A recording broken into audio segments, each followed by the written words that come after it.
Apesar da pandemia, Brasil cria mais de 180 mil vagas de trabalho em março, impulsionado pelo setor de serviços. Ministro da Economia aposta em aceleração econômica após medidas tomadas por Jair Bolsonaro. No ranking global de vacinação, China supera Estados Unidos e Brasil ultrapassa a marca de 45 milhões de doses aplicadas anti-Covid. Cidade Paulista de Botucatu participa em pesquisa inédita de vacinação em massa contra o coronavírus. Justiça revoga a prisão preventiva de ex-presidente da Câmara, Eduardo Cunha. Turismo brasileiro amarga prejuízos na pandemia e recuperação incerta preocupa empresários do setor. Astronauta Michael Collins, piloto da missão lunar Apollo 11, morre aos 90 anos. Diretor dos Jogos Olímpicos alerta que medidas restritivas nos Jogos de Tóquio podem ser mais severas. Agora no Jornal das 22.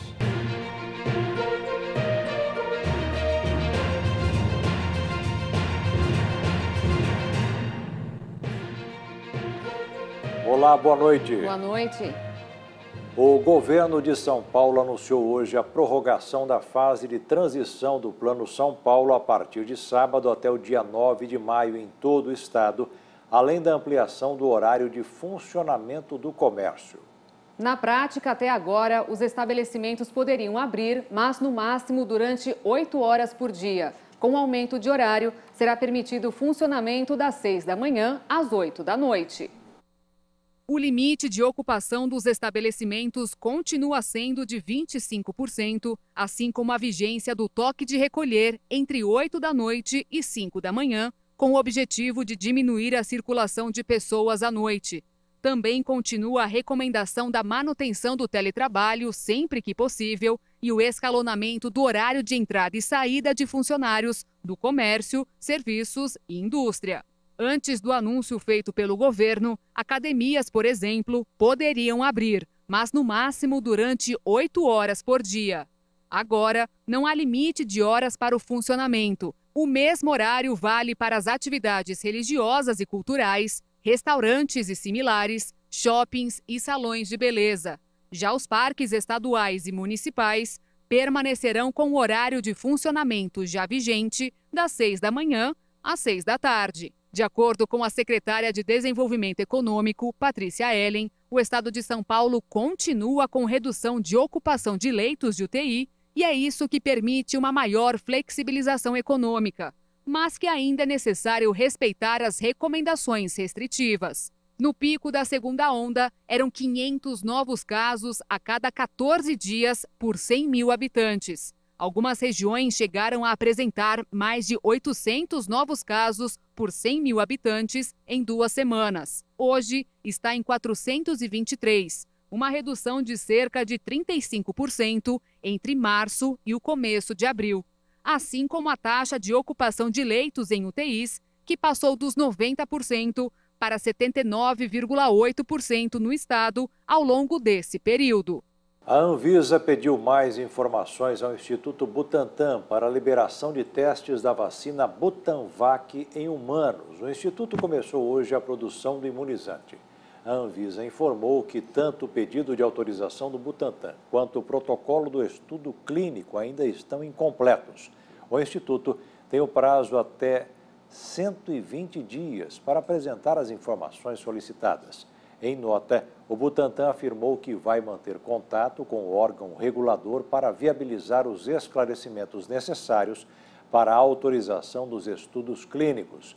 O objetivo é encerrar os testes e ter 40 milhões de doses da vacina prontas antes do final de 2021. Por determinação do Supremo Tribunal Federal, o censo demográfico de 2021 deverá ser realizado. De Brasília, Jaqueline Fonseca tem os detalhes. O ministro Marco Aurélio, do Supremo Tribunal Federal, determinou que o governo realize o censo demográfico que estava programado para este ano. Na ação movida pelo estado do Maranhão, o governo alega que a falta de dados sobre a população pode gerar impacto negativo, com a perda de receita tributária aos estados e a dificuldade para elaborar políticas públicas. O ministro Marco Aurélio concordou e determinou que o governo mantenha a realização do censo 2021, observando os parâmetros do IBGE. Na decisão, o ministro destaca, inclusive, que a União e o IBGE, ao deixarem de fazer a pesquisa este ano, ameaçam a Constituição. O censo demográfico é realizado pelo IBGE e tem o objetivo de contar os habitantes do país e identificar as características de cada um. Na semana passada, quando o orçamento da União deste ano foi sancionado, o governo federal informou que não haveria recursos disponíveis para realizar o censo este ano. De Brasília, Jaqueline Fonseca. A Advocacia Geral da União foi procurada pela reportagem do Jornal das 22 para comentar a decisão do ministro do STF e disse que só irá se pronunciar na Justiça. E agora vamos falar sobre vacinação no Brasil e saber o número parcial de imunização contra a Covid-19. Nos primeiros 102 dias de campanha, do dia 17 de janeiro até hoje, 28 de abril, o Brasil aplicou 45.393.350 doses, segundo informações coletadas com as secretarias de saúde dos estados e do Distrito Federal. O ministro da Saúde, Marcelo Queiroga, afirmou hoje que o governo federal espera receber na próxima semana mais doses da Coronavac para regularizar a distribuição e a aplicação da vacina contra a Covid-19 em alguns estados do país. Há pouco, o Ministério divulgou que a partir de amanhã serão entregues mais 104 mil doses da Coronavac. Já o Senado aprovou o projeto para autorizar a produção de vacinas contra a Covid em laboratórios veterinários. Técnicos da Anvisa e dos Ministérios da Saúde e Agricultura também sinalizaram apoio à iniciativa. Depois de Serrana, agora a cidade de Botucatu, também no interior de São Paulo, vai participar de uma pesquisa de vacinação em massa. O estudo do Ministério da Saúde vai avaliar a eficácia do imunizante da Fiocruz também contra as novas variantes do coronavírus. O Ministério da Saúde vai vacinar a população adulta de Botucatu contra a Covid-19 com o imunizante da Oxford AstraZeneca. A intenção é desenvolver uma pesquisa sobre a eficácia da vacina distribuída no Brasil pela Fiocruz. O estudo deve ter uma duração estimada de 8 meses, incluindo a aplicação das 2 doses e o acompanhamento dos vacinados. De acordo com o Ministério da Saúde, Botucatu foi escolhida porque reúne as condições ideais para esse tipo de análise. A cidade paulista também já vinha adotando algumas medidas que foram cruciais para o desenvolvimento da pesquisa, como a testagem de todos os pacientes com sintomas gripais com o exame RT-PCR. O município tem cerca de 150 mil habitantes, dos quais 106 mil são maiores de 18 anos. Toda a população adulta deve ser vacinada e os casos positivos na região vão ser sequenciados. Com isso, será possível saber a eficácia da vacina produzida pela Fiocruz contra todas as cepas que circulam na cidade. A pesquisa já foi aprovada pela Comissão Nacional de Ética em Pesquisa e deve começar em breve.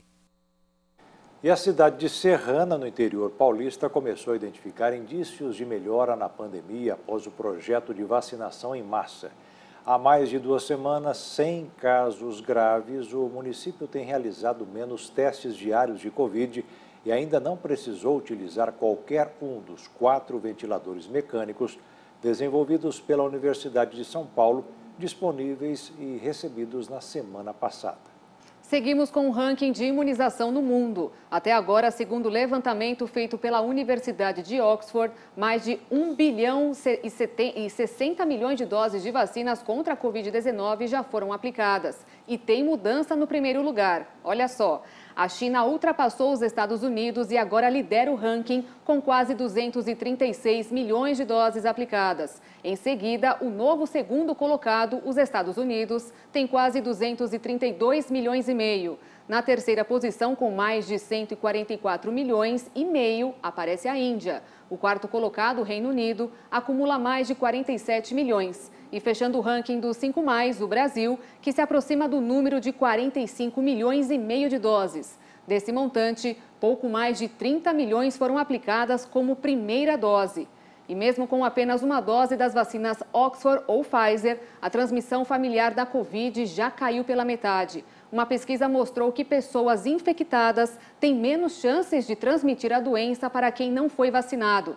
Foi o que revelou um estudo divulgado pela Saúde Pública da Inglaterra, com o apoio do Ministério da Saúde do Reino Unido. Os domicílios são lugares de alto risco de contágio, por isso, este estudo fornece evidências sobre o impacto das vacinas na redução da transmissão familiar.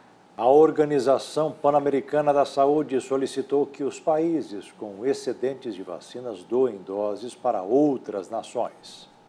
A diretora da OPAS, Carissa Etienne, disse que os suprimentos ainda estão muito aquém da necessidade urgente por mais doses da região. É por isso que queremos novamente incentivar os países com doses extras a considerarem doar uma parte significativa para as Américas, onde essas doses que salvam vidas são desesperadamente necessárias e serão prontamente usadas. O vice-diretor da organização, Jarbas Barbosa, falou sobre como a interrupção no fornecimento da vacina da AstraZeneca vinda da Índia vai impactar não só os países alvos dessas doses, mas toda a região. Então, estamos todos muito preocupados com essa situação. Estamos todos muito preocupados com essa situação. A OMS e a COVAX estão em negociações permanentes com o governo indiano para chegar a um acordo que permita ao Instituto Serum da Índia cumprir os contratos que assinou com o mecanismo COVAX. Firmados com o mecanismo COVAX. De acordo com a Universidade Johns Hopkins, os 3 países com mais mortes por Covid estão nas Américas, Estados Unidos, Brasil e México, respectivamente. O fundador e diretor do laboratório alemão BioNTech declarou estar confiante na eficácia de sua vacina desenvolvida em parceria com o grupo americano Pfizer contra a variante indiana da Covid. O diretor do laboratório, Ugur Sahin, afirmou que a BioNTech ainda faz testes, mas a variante surgida na Índia apresenta mutações que já foram estudadas e contra as quais a vacina atua. A cepa B1617, detectada pela primeira vez no país asiático, já foi registrada em pelo menos 17 países. Entre eles, Reino Unido, Estados Unidos, Bélgica, Suíça e Itália. A BioNTech já testou a vacina em mais de 30 variantes e garante que em cada ocasião obteve, no mínimo, uma resposta imunológica suficiente. O diretor do laboratório também anunciou que a vacina deve receber em breve a aprovação das autoridades chinesas e se mostrou favorável a uma flexibilização das restrições para pessoas imunizadas. E veja a seguir, a Turquia entra no ranking dos países mais afetados pela pandemia. E ainda, a Justiça revoga a prisão preventiva de ex-presidente da Câmara, Eduardo Cunha.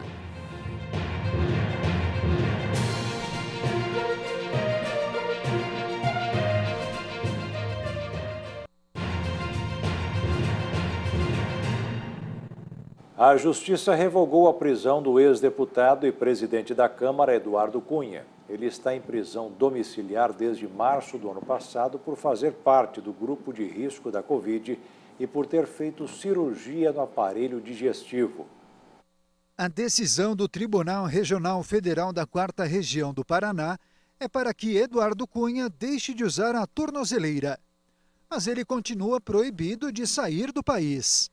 O ex-presidente da Câmara está preso preventivamente há 5 anos, depois de ser condenado por corrupção e lavagem de dinheiro, em desdobramentos da Operação Lava Jato. Em outubro de 2016, Cunha foi detido preventivamente pela Polícia Federal na Lava Jato e, em março de 2017, condenado a 15 anos e 4 meses de prisão pelos crimes de corrupção passiva, lavagem de dinheiro e evasão de divisas.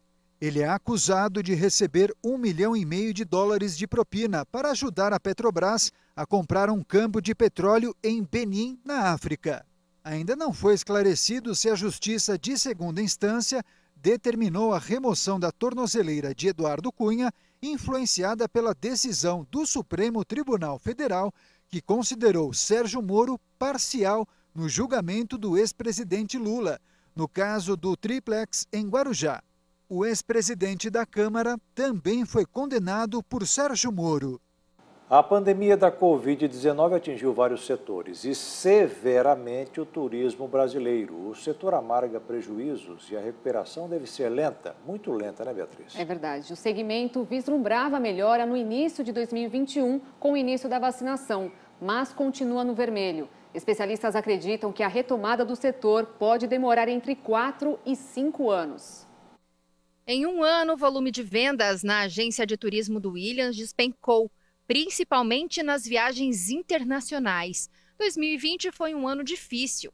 Muito porque a gente não operou fora do Brasil, né? E um dos nossos carros-chefes aqui é as viagens para o exterior em grupo. Então, desde fevereiro de 2020, a gente está paralisado, né?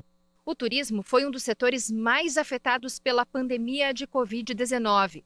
Um dos primeiros a sentir o impacto e talvez um dos últimos que deve melhorar a performance. O setor ainda está longe do cenário pré-pandemia.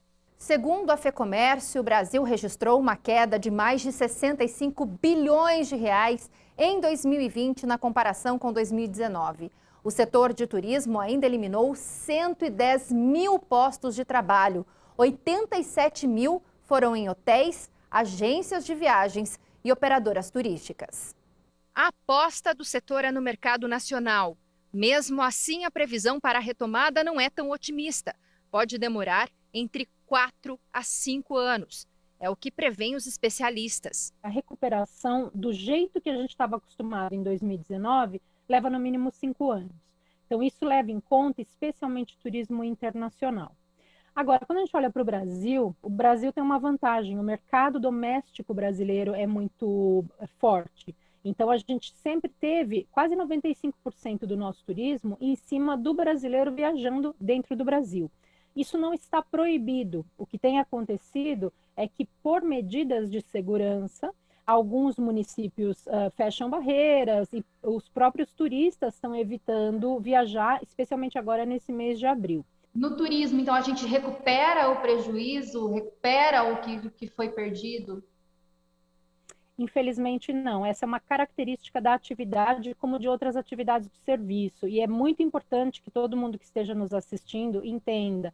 Se eu tenho um hotel com 100 quartos na noite do dia 1º e não vendi os 100 quartos, na noite do dia 2 eu não tenho 200. Quem atua no setor acredita que a vacinação contra a Covid-19 deve trazer os turistas de volta e com mais confiança. Eu acredito que esse ano ainda a gente não tem uma retomada forte, mas eu acredito sim que quando a gente bater os 70%, 80% de vacinação, eu acredito que as pessoas vão voltar a viajar. Um forte terremoto de magnitude 6 foi registrado no estado indiano de Assam. Não há registro de vítimas, mas algumas casas e estradas ficaram danificadas. O terremoto rachou paredes, quebrou janelas e levou os habitantes de várias cidades a ir para as ruas. Estava em casa com meus 2 filhos e minha esposa quando ocorreu o terremoto. Todas as 20 famílias do prédio correram para o térreo chorando e gritando. Depois vimos os danos.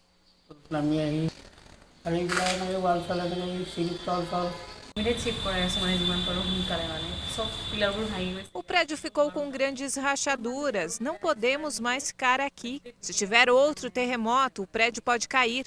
Tenho um filho e estamos nos mudando para outro lugar. Até o momento não há relato de vítimas, apenas de pessoas com ferimentos leves, como pequenos cortes ou hematomas. O Serviço Geológico dos Estados Unidos afirmou que o epicentro do terremoto ocorreu em uma região montanhosa do estado de Assam, perto da fronteira com o Butão. Tanto o tremor principal quanto os secundários foram sentidos a centenas de quilômetros de distância, no estado de Bengala e também nos países vizinhos Butão e Bangladesh. O primeiro-ministro indiano Narendra Modi afirmou ter conversado com as autoridades estaduais e prometeu ajuda do governo central. O astronauta americano Michael Collins, membro do Apollo 11, a primeira missão tripulada à Lua, morreu de câncer nesta quarta-feira aos 90 anos.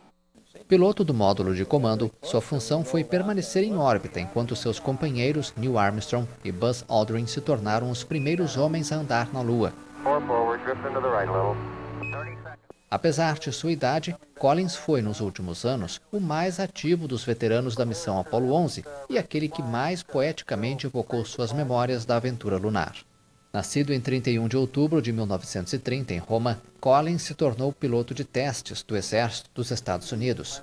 Na década de 60, ele acumulou muitas horas de voo no espaço, especialmente durante as missões Gemini. Como Aldrin e Armstrong, Collins rapidamente deixou a NASA após o retorno triunfante à Terra. Ele foi nomeado subsecretário de Estado para Assuntos Públicos pelo presidente Richard Nixon. Em seguida, dirigiu a construção do National Air and Space Museum em Washington, assumindo sua presidência entre 1971 e 78. Depois, se tornou consultor e escreveu livros relacionados à aventura espacial.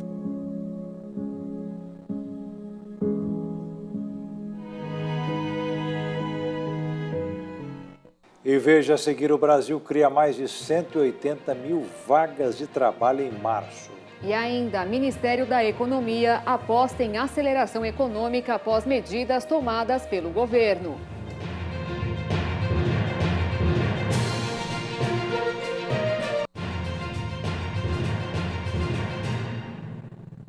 Empresários comemoraram a volta do benefício de manutenção do emprego e renda. O programa chamado BEM, no ano passado, ajudou a preservar mais de 10 milhões de empregos. A iniciativa este ano receberá um investimento de quase 10 bilhões de reais. O ministro da Economia, Paulo Guedes, disse que o programa deve acelerar a recuperação econômica de forma consistente no país, com a manutenção do emprego e estímulo ao consumo. Mais 10 bilhões do BEM, o programa que preservou 11 milhões de empregos durante a pandemia. Estamos renovando agora antes que a economia comece a perder empregos. Muita gente dizendo, o programa demorou um pouco. Ora, nós precisávamos das aprovações necessárias para a liberação. O ano passado, surpreendidos pela crise, quando lançamos o BEM, já foi um antídoto à perda de empregos. Já estávamos perdendo empregos. Esse ano, ao contrário, estamos criando empregos e já lançamos o BEM, quando todos os setores continuam exibindo sinais de recuperação econômica. Nós continuamos acreditando na transformação de uma recuperação cíclica baseada em consumo. O secretário especial de Previdência e Trabalho, Bruno Bianco, explicou que mesmo com o investimento de 10 bilhões realizado no programa, ele é altamente sustentável, pois reduz o gasto do governo com o pagamento de seguro-desemprego, além de promover ganho social com a manutenção da renda da população. Então é um programa, além de ser muito bem sucedido, ele evita que gastemos com o seguro-desemprego, já que as pessoas se mantêm no emprego. O novo BEM segue exatamente as mesmas regras do ano passado. Empregados e empregadores podem fazer acordos de redução de jornada e salário em 25%, 50% ou 75%, ou até mesmo suspender os contratos, independente do tempo de vínculo ou número de salários recebidos. O prazo do acordo é de 120 dias e, nesse período, o governo complementa proporcionalmente o salário do trabalhador. Uma pesquisa realizada pela CNI, Confederação Nacional da Indústria, aponta que 84% dos empresários aprovaram o relançamento do BEM. 35% das empresas pretendem aderir ao programa nesta nova fase. Metade delas deve propor aos empregados uma redução de salário e jornada de 50%. Enquanto um terço dos empregadores sinalizaram que vão buscar acordos para a redução de 25% da jornada. Especialistas avaliam que o programa ajudará na recuperação da economia brasileira diante da crise sanitária. Com essa renda, os trabalhadores podem continuar a consumir e vai continuar a manter o emprego e o faturamento de outras empresas e manter outros trabalhadores do setor formal e até do setor informal. O problema maior é o timing. Está sendo iniciado de uma forma bastante tardia, mas, em todo caso, daqui por diante, deverá ser bastante positivo. O presidente da Associação Brasileira de Embalagens, que reúne mais de 200 empresas fabricantes, Marcos Barros, concorda que o programa será positivo, em especial para os mais afetados pela pandemia. O segmento de embalagens teve aumento expressivo na produção ao longo de 2020 e aumentou em 4% a quantidade de empregados formais no ano passado. São 231 mil pontos formais de trabalho. A parte do setor ligada à alimentação, higiene pessoal e limpeza e farmacêutico, eles tiveram um desempenho até superior que teriam sem a pandemia, pois houve uma concentração e uma necessidade adicional trazida durante esse período. Agora, os setores que sofreram, para eles foi fundamental essa ajuda do governo. É o caso do setor de hotéis, restaurantes e similares, que tem sofrido perdas progressivas desde o início da pandemia no ano passado. O presidente da federação, que representa mais de 900 mil empresas, Alexandre Sampaio, avalia que o setor deve retomar o crescimento apenas com o avanço da vacinação e que o relançamento do programa vai ajudar a manter empregos no segmento. Nos dá grande alento para superarmos essa dificuldade que estamos passando agora pelo recrudescimento da pandemia em nosso país. A medida provisória que recria o bem foi publicada no Diário Oficial da União desta quarta-feira e já entrou em vigor. Nos próximos dias, o texto seguirá para o Congresso para análise dos parlamentares. O Brasil criou mais de 180 mil novas vagas de emprego formal em março. Os dados do Cadastro Geral de Empregados e Desempregados foram divulgados pelo Ministério da Economia. As contratações com carteira assinada fecharam em alta pelo terceiro mês seguido. E março teve um saldo positivo de 184.140 postos de trabalho formais. De acordo com o CAGED, o número é resultado da diferença entre as contratações no mês, que somaram mais de 1.608.000, e as demissões. Os números também mostram uma melhora em relação à comparação com o mesmo mês de 2020, quando foram fechadas 276.350 vagas formais. De acordo com o Ministério da Economia, o comportamento do emprego formal neste ano ainda sofre influência do Programa de Manutenção do Emprego de 2020, já que os empregadores têm de manter o posto do trabalhador pelo mesmo período da suspensão do contrato ou da redução da jornada de trabalho. Em março, todos os grupos de atividade registraram saldo positivo de admissões, com destaque para o setor de serviços, que somou mais de 95 mil postos. Nos 3 primeiros meses deste ano, foram geradas 837 mil vagas com carteira assinada. No mesmo período do ano passado, foram abertos 108 mil empregos com registro em carteira. O governo vai pagar no final do mês que vem a primeira parcela do 13º salário dos aposentados e pensionistas. Segundo o secretário especial da Previdência e Trabalho do Ministério da Economia, Bruno Bianco, a medida vai beneficiar 31 milhões de pessoas. A segunda parcela está prevista para julho. A antecipação já estava prevista e dependia apenas da aprovação do orçamento. As duas parcelas vão representar um reforço de 54 bilhões de reais na economia. A confiança dos brasileiros na retomada econômica diminuiu após a segunda onda da Covid-19. O estudo da Confederação Nacional da Indústria apontou que os brasileiros estão preocupados com a situação atual. 71% dos entrevistados veem a recuperação da economia somente a partir de 2022. O sentimento foi influenciado pelo andamento da vacinação no país. 83% consideraram lento o ritmo atual e 35% destes não têm expectativa de serem imunizados ainda este ano. A pesquisa também revelou um medo menor da população de perder o emprego.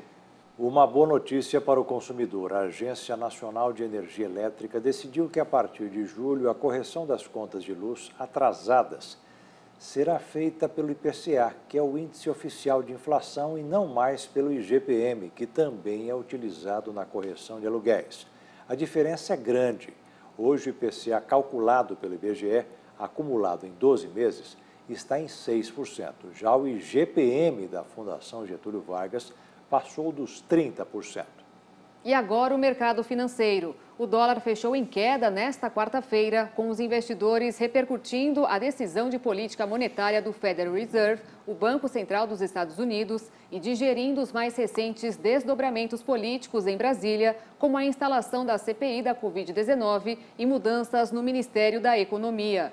A moeda norte-americana recuou 1,85% e encerrou o dia cotada a R$ 5,359 na venda. E veja a seguir os ensinamentos bíblicos da live do missionário R.R. Soares. E ainda, diretor dos Jogos Olímpicos alerta que medidas restritivas nas competições podem ser mais severas.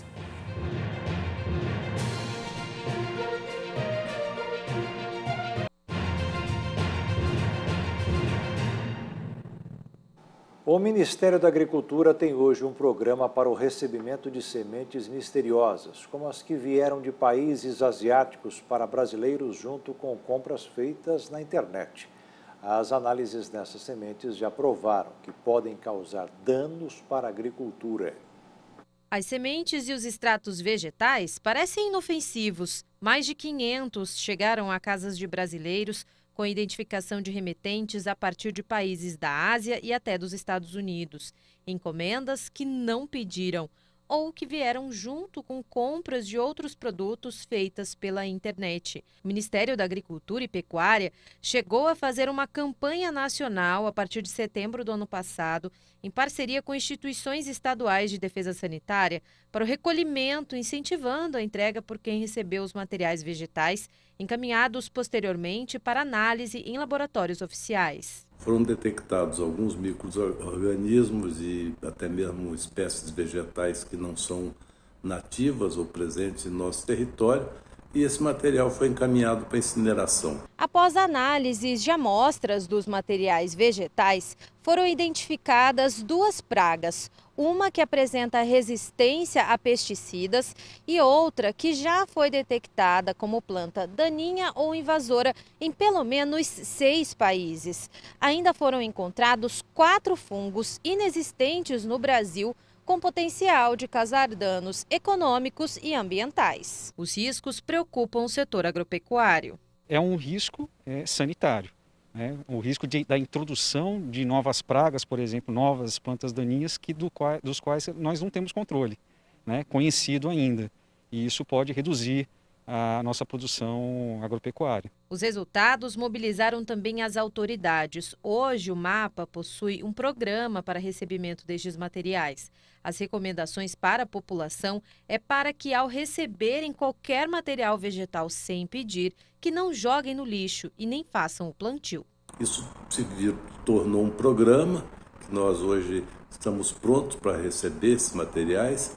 Solicitamos que a população, caso tenha algum recebimento em casa, que nos encaminhe para que esses mecanismos oficiais sejam adotados de análise e incineração e, se houver necessidade, alguma ação adicional na localidade onde esses materiais estiveram presentes. Pesquisadores vão utilizar uma técnica inédita para reflorestar a área atingida pela barragem de Brumadinho, em Minas Gerais. As novas plantas são velhas conhecidas da região. A partir do DNA das árvores que cobria a região metropolitana de Belo Horizonte, o trabalho foca na recuperação do meio ambiente após o acidente. Os pesquisadores garantem que retirar o DNA e fazer cópias da vegetação é a única forma de garantir a existência de uma árvore na área em que cresceu. A previsão é que 70 mil árvores sejam plantadas. Esse plantio faz com que as árvores cresçam em menos de um ano, pelo menos 8 vezes mais rápido que árvores produzidas de novas sementes. O diretor executivo dos Jogos Olímpicos alerta que as medidas contra vírus nos Jogos de Tóquio podem ser ainda mais restritivas. A participação do público local nos estádios depende das circunstâncias de saúde que Tóquio se encontrará naquele exato momento. Estádios cheios serão muito difíceis nas Olimpíadas de Tóquio. Foi o que advertiu o chefe dos Jogos, Christopher Dubby. Em coletiva no dia de hoje, os organizadores adiaram a decisão de quantos torcedores japoneses poderão comparecer até junho. Os espectadores estrangeiros já foram impedidos de participar dos Jogos pela primeira vez e uma decisão sobre os fãs japoneses é esperada até o final do mês. Mas a participação do público conta com alguns critérios, já que partes do país, incluindo Tóquio, estão sob estado de emergência por conta da pandemia. Os organizadores disseram que precisam de mais tempo para decidir sobre a presença de público, já que os jogos começam em menos de 3 meses. Os organizadores também anunciaram novas regras para os atletas, incluindo testes diários para detecção de vírus. Em comparação com um plano de testagem anterior, resultados pouco claros ou positivos serão acompanhados com testes adicionais para confirmação.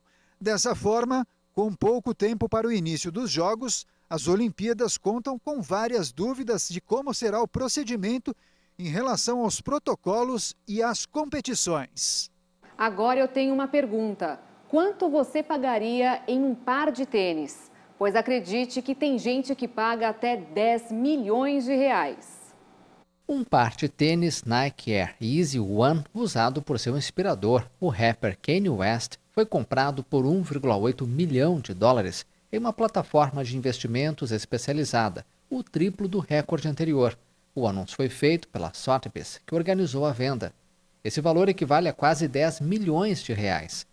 O recorde para um par de tênis esportivo era ostentado até agora pelo Air Jordan 1 da Nike, que foi vendido por 615 mil dólares em um leilão ano passado. Agora o recorde pertence ao tênis esportivo preto de Kanye West, um modelo único. É o primeiro par do modelo apresentado publicamente na cerimônia dos prêmios Grammy em 2008. Na época, era um protótipo e o modelo que foi desenvolvido depois foi colocado à venda em abril de 2009. O recorde é um novo sinal da vitalidade desse mercado, que há 10 anos era apenas um nicho e agora interessa crescentemente o grande público jovem e também colecionadores. Agora um momento de reflexão. Na live de hoje, o missionário R.R. Soares fala que aquele que crê em Deus jamais será confundido e sempre vencerá os inimigos. Está em Romanos, capítulo 10, versículo 11. Não tem nada na Bíblia que foi colocado por acaso. O escritor sagrado, eu pensei, Senhor Deus, agora deixa lá. Não, tem isso não. Eram homens que andavam na presença de Deus e o Espírito de Deus ditava para eles, não palavra por palavra só, letra por letra, porque no hebraico, antigamente, né, era escrito assim, manualmente, da direita para a esquerda. O hebraico é assim. E tinha que fazer a letra direitinho para não ficar confusão. Então eles faziam com paciência, depois verificavam, tá certinho. Aí que depois foi chegar na Escritura. Então tudo que a Escritura diz é verdade. O que ela diz? Todo aquele que nele crê em Jesus, vai ter uma bênção para essa pessoa. Como é que eu creio em Jesus antes de eu terminar a explicação? Jesus é a palavra de Deus. Quando a palavra se abre para você, ou ela é aberta, você então está vendo Jesus como ele é naquele assunto.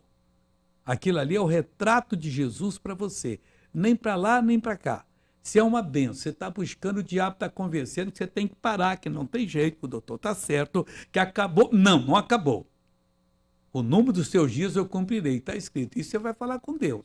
Você tem que ir falando até meio assim, parece que está brigando, não. Você está se limpando para poder assumir aquilo. Você não vai agredir a Deus. Deus, está escrito nisso eu creio. O número dos teus dias cumprirei. O Senhor falou a verdade, que o Senhor é a verdade. Eu preciso ter o entendimento completo para tomar posse dessa bênção. E o diabo não vai levar nem a mim, nem meu filho, nem minha filha, nem meu marido, nem minha mulher. Não vai levar aquela pessoa que me pediu oração. Eu tenho condição de ajudar agora. Se eu me fortaleço, eu entro na batalha e mando o mal sair, o mal vai sair. Então, todo aquele que nele crê naquilo que a Bíblia fala, não será confundido, meu irmão. Quem não crê vai ser, pode estar na igreja o dia todo, aleluia. Oh, Jesus querido, cura Sebastião, cura Sebastiano, Sebastiãozinho, o Sebastianópolis, não interessa. Você tem Jesus e eu aprendi agora. Eu creio, eu vou mandar embora e vou confiar e não quero saber de mais nada e não vou verificar porque o Senhor agora vai me dar essa bênção. Meu irmão, essa pessoa que crê em Jesus e que quem crê se assume, quem crê se revela, essa pessoa nunca, jamais há de ser confundida. Você quer na vida ser uma pessoa de certeza, de vitória, uma pessoa que olha 1000, ainda que um exército levantasse contra mim, disse o rei Davi, o meu coração não temeria, porque ele cria no Senhor. Na hora que você crê em Jesus, não importa se é um inimigo, se é um bando de bandidos ou se são todos bandidos do mundo que estão contra você. Você os enfrenta em nome de Jesus e em nome de Jesus você ganha vitória. É preciso ser desse jeito. E o Jornal das 22 termina aqui. Obrigada pela sua companhia, um ótimo fim de noite e até amanhã. Boa noite, fique na paz. Tchau.